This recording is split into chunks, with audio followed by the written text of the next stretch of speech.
बिस्मिल्लाहिर्रहमानिर्रहीम। आज हम सीखेंगे बॉयल्स लॉ के बारे में। बॉयल्स लॉ ने जो स्टेट्स ऑफ मैटर है 3 तरह के होते हैं, सॉलिड, लिक्विड एंड गैस। उसने गैस पे काम किया था।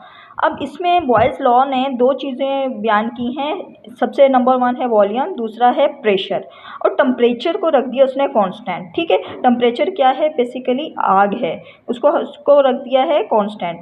और अब यहाँ पे ये कहता क्या है कि वॉल्यूम अगर एक चीज़ बढ़ा रहे हैं, अगर फॉर एग्जांपल वॉल्यूम बढ़ा रहे हैं तो प्रेशर क्या हो जाएगा? कम हो जाएगा। अगर वॉल्यूम डिक्रीज़ हो रहा है तो प्रेशर क्या हो जाएगा? इंक्रीज़ हो रहा है। इसको मैथमेटिकली लिखते कैसे हैं कि वॉल्यूम इन्वर्सली प्रोपोर्शन होता है किसके? प्रेशर के, कि एक चीज़ बढ़ा रहे हैं इसमें दूसरी चीज़ कम हो रही है। अब क्या है, एक चीज़ बढ़ेगी तो उसमें क्या हो जाएगा? दूसरी चीज़ कम हो जाएगी, दूसरी बढ़ेगी तो पहली चीज़ कम हो जाएगी। एग्जाम्पल क्या है इसकी? डेली लाइफ में अगर हम बॉयल्स लॉ को यूज़ कर रहे हैं तो बलून, जैसे हम बलून लेंगे, अब उसका जैसे अभी हमने उसको फुलाया नहीं है, अभी उसका वॉल्यूम क्या है हुआ हुआ है?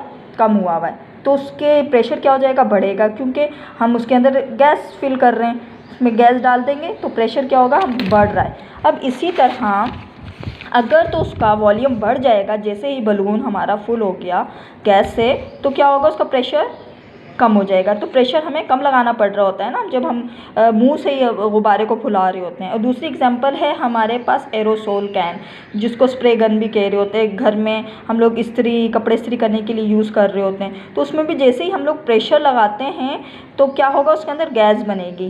ठीक है, इसको वो भी बेसिकली गैस ही की मदद से हो रहा है। तो प्रेशर उसमें इंक्रीज़ हो रहा है।